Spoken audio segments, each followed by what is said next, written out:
نحمده ونصلي على رسوله الكريم أما بعد فأعوذ بالله من الشيطان الرجيم بسم الله الرحمن الرحيم إن عدة الشهور عند الله 12 شهرا في كتاب الله يوم خلق السماوات والأرض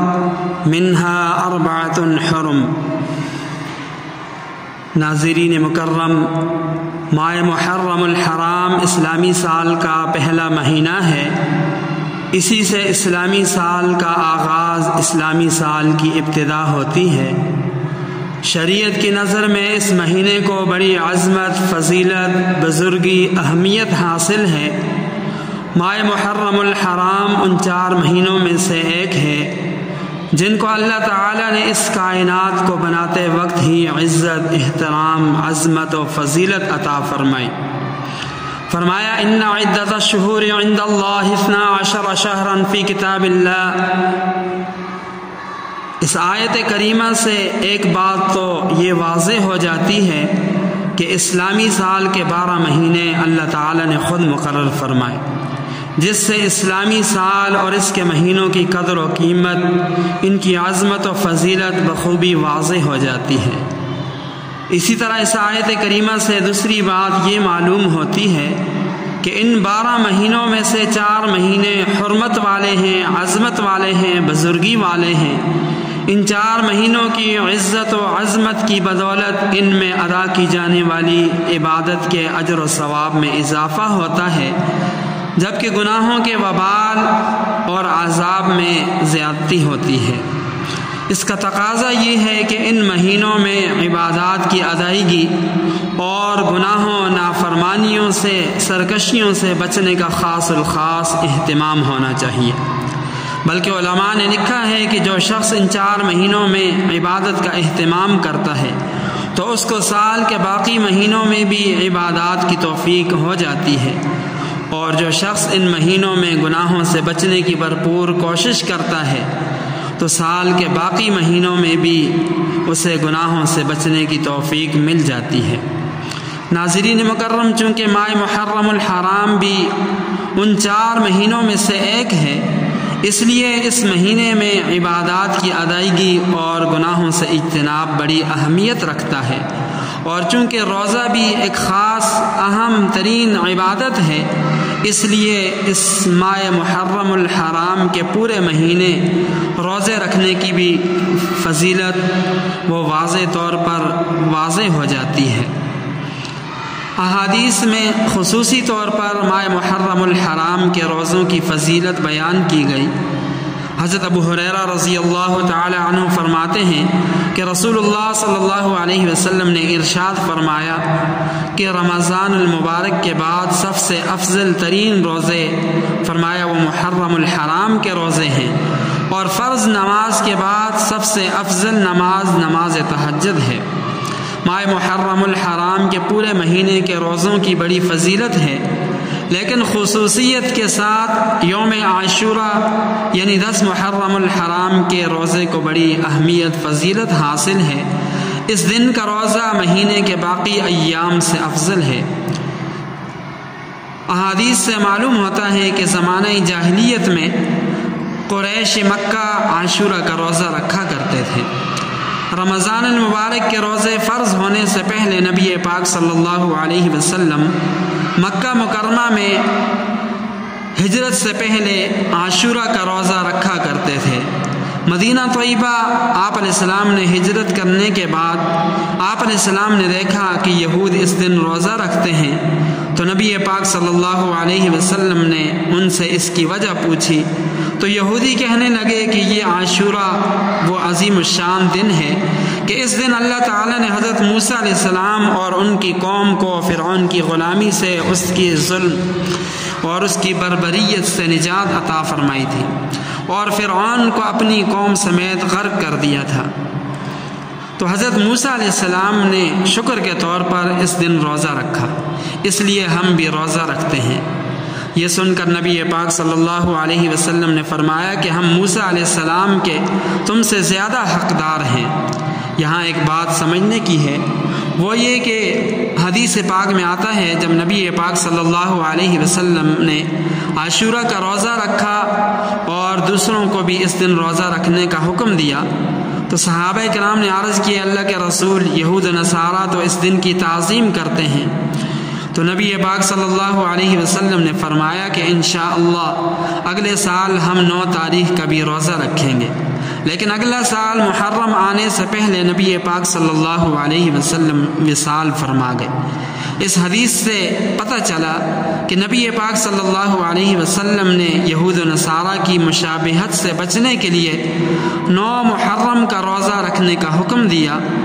اسی طرح اس حدیث کی روح سے عاشورہ کے دن یعنی عاشورہ کے روزے کے ساتھ 10 محرم کے روزے کے ساتھ 9 یا 11 تاریخ کا روزہ ملا کر رکھنا چاہیے۔ اسی لیے فقہاء نے لکھا ہے کہ یوم عاشورہ کا 10 محرم الحرام کا تنہا ایک دن کا روزہ رکھنا مکروہ تنزیہی ہے، جس کا صاف مطلب یہ ہے کہ مستحب اور بہتر یہی ہے